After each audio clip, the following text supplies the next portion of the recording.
And now, in our second talk of the afternoon, we'll hear about the three fundamental propositions which are at the root and basis of not only the book titled The Secret Doctrine, but of the Secret Doctrine itself. Thank you.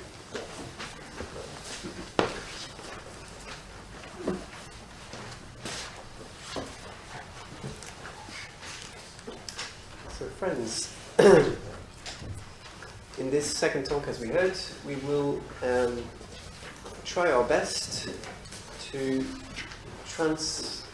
share some of our understanding of the three fundamental propositions, which, as was said in the first talk, forms the root, the base on which the whole of the secret doctrine lies.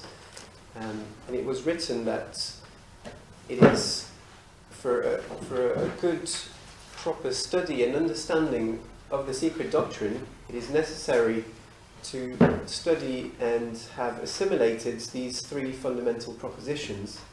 And these can be found either in the Secret Doctrine, Volume 1, pages 13 to 17, or they can also be found in this little pamphlets that we sell for 50p, so really cheap, or you can download them online from our website.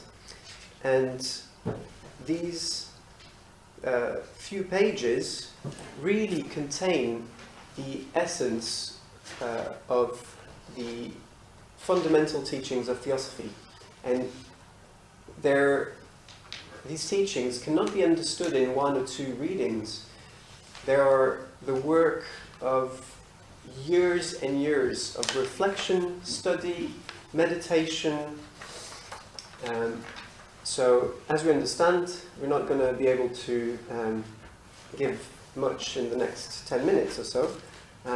But hopefully, if we've given everyone the will to go and study for themselves and meditate and contemplate on these, then we'll have achieved something.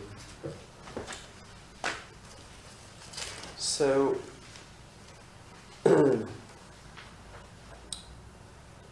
as we said, in these fundamentals, these three fundamentals, are answered some of the most important, basic, fundamental questions that human beings ask themselves, such as, where do we come from?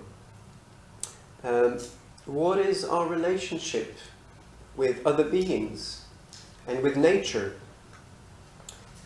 What is God or deity, depending on how you want to call it? What are the laws that govern this universe? What is man? Who are we, in essence? And what is our destiny? So as we said, these three fundamentals, or fundamental propositions, they are realities on which we have to reflect. They are postulates which we are asked to examine and compare with our experiences, with our own experiences of our own lives, check them for consistency, for coherence, logic, justice, universality.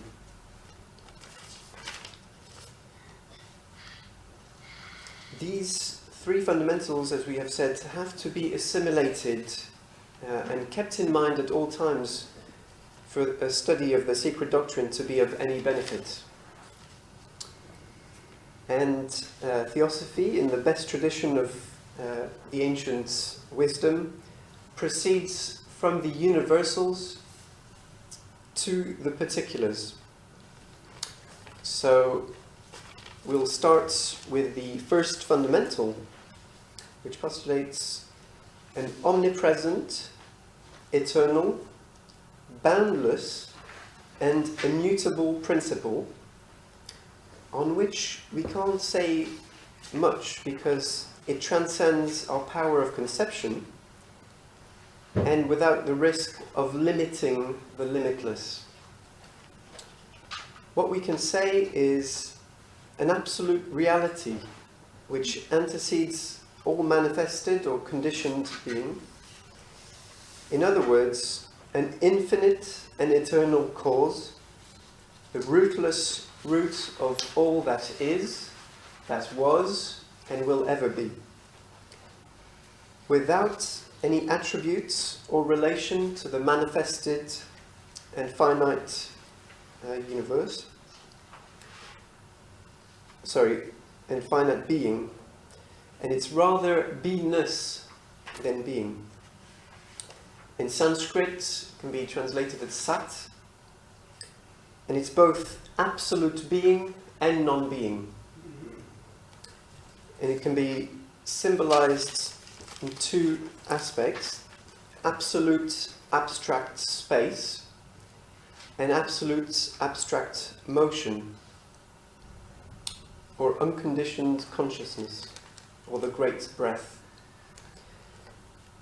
This absolute, or Parabrahm, is out of all relation with conditioned existence, we've heard.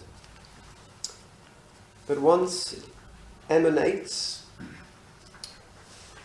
then appears duality in spirit or consciousness and matter.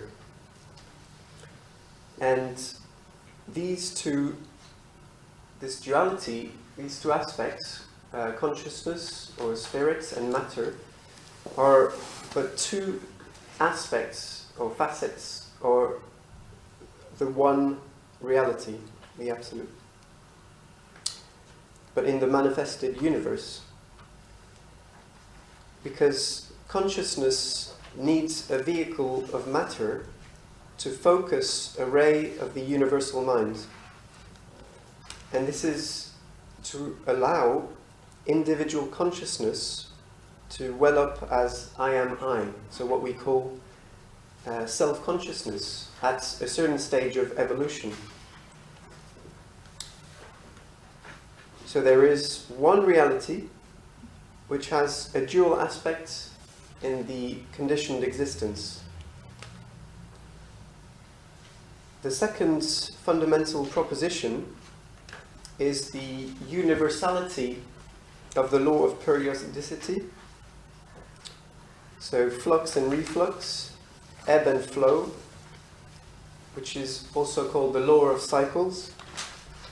So we can see it in our daily lives. Nothing in the universe escapes from this universal law. Day and night, life and death, sleeping and waking. They're all succession of relative starts and relative ends. Endless successions of smaller cycles within bigger cycles. An alternation of active and latent phases. The universe is the periodical manifestation of the unknown absolute essence, worked and guided from within outwards. And reincarnation is an aspect of this second fundamental applied to man. Now, moving on to the third fundamental proposition, it affirms that all in the universe is conscious. Nothing is devoid of consciousness. Even if we can't perceive it, for example, in the mineral kingdom. And we have in this third fundamental the key idea of the monad, or the spark of the one sun, and the fundamental identity of all souls with the universal oversoul, which is a ray, or we can take the image of the rays of the one sun, and each of these ray is never separate from the sun. In the same way, the monads are not separate from the one central spiritual sun. And each spark or monad passes through every form of the manifestation, gradually acquires individuality. At the start of this process of involution, by a natural or instinctive impulse up to the stage of man, when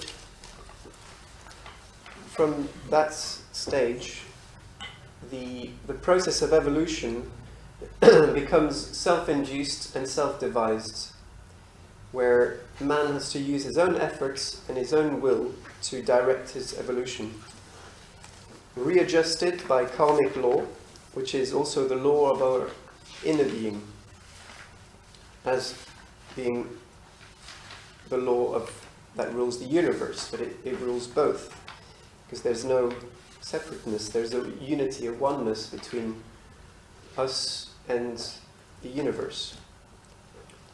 And the monad then ascends from that stage through all degrees of intelligence, through all the kingdoms in succession, mineral, plant, animal, through the stage of man, and then the next stage, the Dhyan Chohan, or the divine or perfected man, which is the next stage onwards, back to the unity.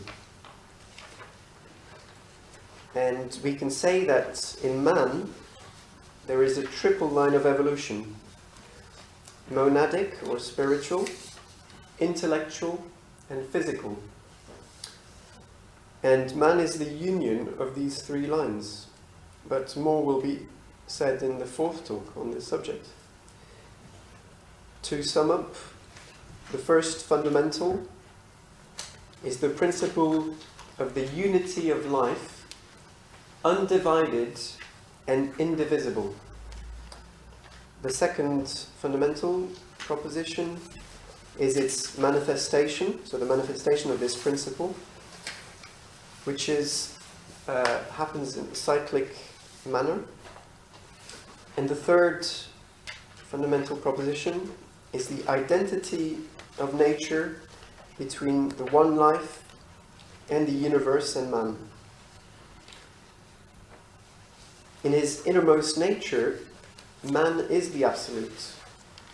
HPB says in The Secret Doctrine, on page 247, the monad, or jiva, per se, cannot be even called spirit.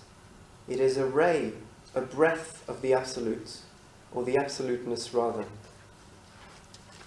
And also, on page 135, first volume, at the threshold of paranirvana, the monad reassumes its primeval essence and becomes the absolute once more. So we've heard what these three fundamentals are, but why are they so important? And this is because they give a metaphysical or true basis of our relationship. So the relationship of man and the universe, of the microcosm and the macrocosm, of which we'll hear a bit more in the third and fourth talk as well, and the fundamental identity of all with the one self. And if, as Gandhi said, we want to be the change we want to see in the world, change has to operate from within without.